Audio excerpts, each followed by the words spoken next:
You might be tempted to turn away or change the channel, hoping or praying that none of this is true. It will be my job, my responsibility, to make you listen, to make you believe.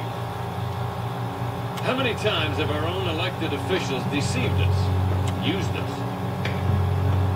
Alabama, 1932. The U.S. government denies penicillin to black men infected with syphilis so that researchers can observe the disease run its course. The Tuskegee experiment continues for the next 40 years as scientists watch their subjects' bones, hearts, and nerve tissue slowly disintegrate and do nothing to stop it. 1946, as part of the Manhattan Project, the government secretly injects 12 patients in Rochester, New York, with uranium and plutonium to test the effects of radiation exposure on human beings. 50 years later, the Department of Energy releases files detailing similar experiments on nearly 20,000 other people, including prisoners, mentally disabled children, and pregnant women. 1953, the CIA initiates MK-Ultra, a series of experiments in advanced mind control techniques, including electroshock therapy and psychoactive drugs on a wide variety of often unsuspecting subjects. The project is spread out across a vast network of governmental and private institutions and continues in secret for nearly 20 years. Time and again, our government has openly confirmed our worst, most paranoid fears. And if that's what they're willing to admit, then what have they chosen to conceal? Tonight, the whole truth will expose a secret government program dispersed through numerous public agencies and private corporations, all with the same goal: to slowly and invisibly manipulate the course of human genetic development, and by extension, the future of every man, woman, and child in this country. Since the people responsible will do everything in their considerable power to suppress this information, we are broadcasting tonight's show live. Everyone here has volunteered to be here, and I'd like to thank both my colleagues and the network for their courage in letting me go on the air with this. Our story begins over 30 years ago with an extraordinary U.S. Army medical experiment on immortality. In a series of brutal tests, Dr. Terrence Sinclair made extensive studies on the blood of a remarkable young woman, identified only as Jade, who appeared to be immune to the aging process. While Sinclair's attempts to extend human lifespans did achieve some success, the intervention of an unidentified soldier brought his experiment to an abrupt halt.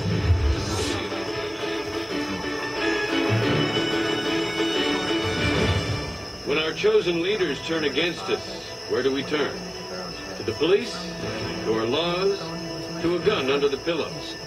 Or to the courage of a single man armed only with the truth?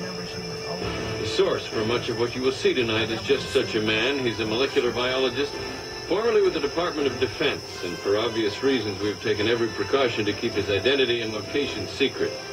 We appreciate you being here with us tonight, sir. Thank you.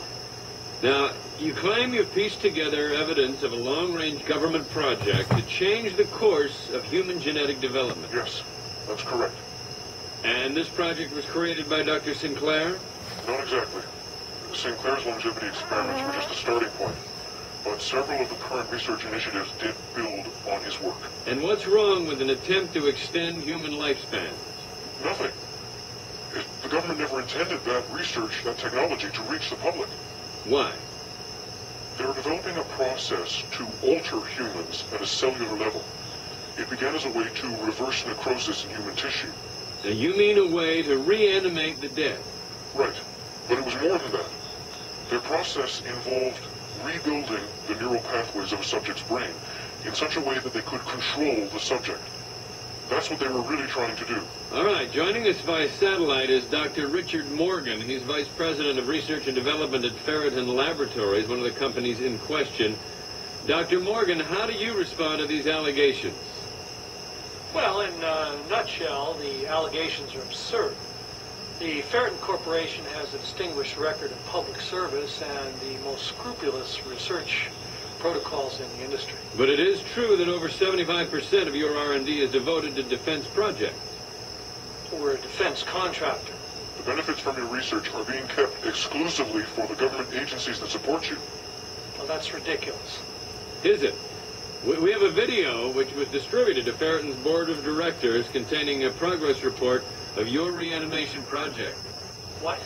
Doctor, please, just watch your monitor. Pressure 165 pounds PSI. Through the use of the scanning molecular reorganizer, or SMR, necrosis reversal is accomplished in a 4-step process. SMR module beginning orientation. Secondary systems online.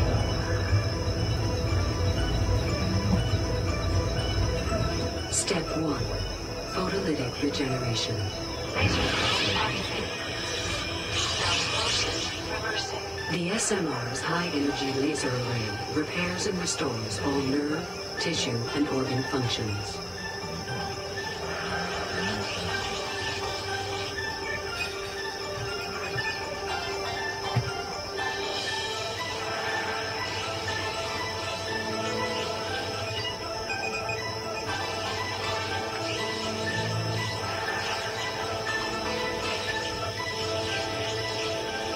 Step 2. Neural reorganization. The SMR reestablishes all cortical and higher brain functions. Synaptic repatterning is possible with an optional module. Blood replacement systems online.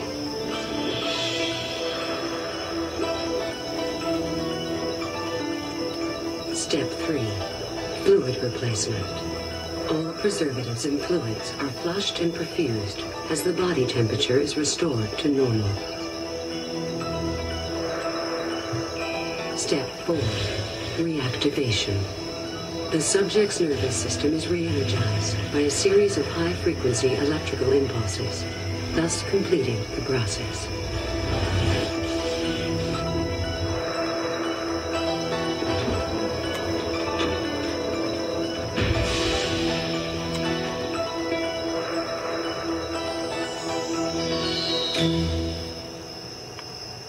Doctor, would you care to comment on what you just saw? That material is completely out of context. Clearly it's been used and... So, you're admitting that it is authentic?